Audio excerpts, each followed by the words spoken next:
cerita anak dari Sumatera Barat.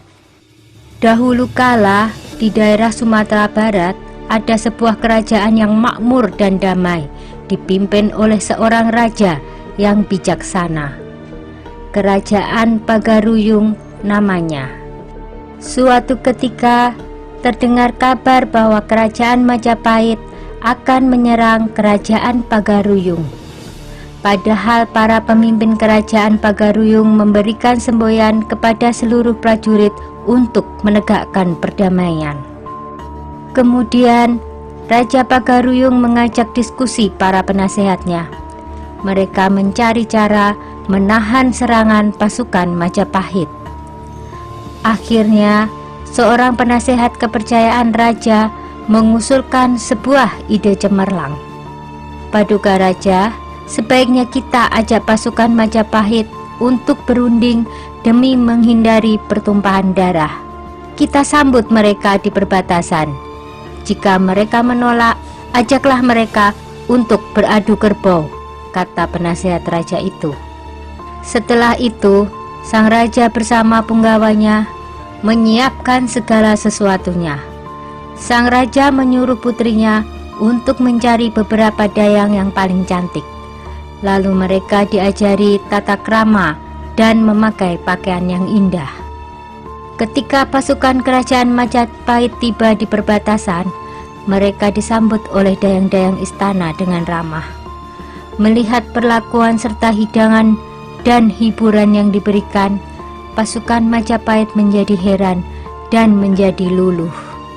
Datuk Tantejo Garhano segera mengajak pemimpin pasukan Majapahit ke istana untuk menemui sang raja. "Selamat datang, Tuan," sambut raja dengan ramah. "Ada apa gerangan Tuan kemari?" lanjut beliau.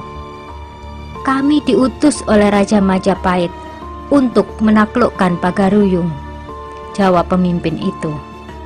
"Kami memahami tugas Tuan, tapi bagaimana kalau peperangan ini kita ganti dengan adu kerbau saja, supaya tidak perlu ada pertumpahan darah di antara pasukan kita," jawab raja. Pimpinan pasukan Majapahit terdiam. Setelah berpikir sejenak, akhirnya ia pun menyetujui usulan raja. "Baiklah Paduka Raja, kami menerima tawaran itu," jawab si pemimpin.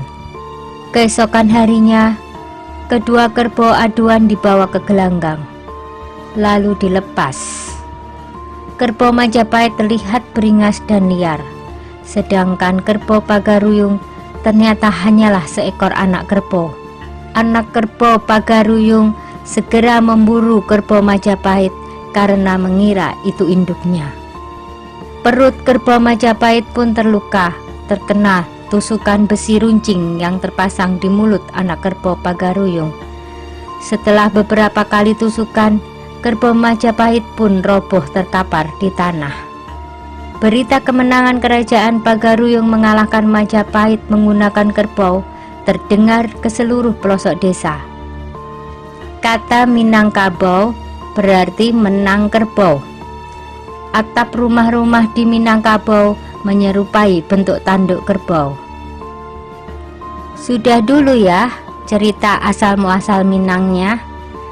Jumpa lagi di cerita lainnya ya.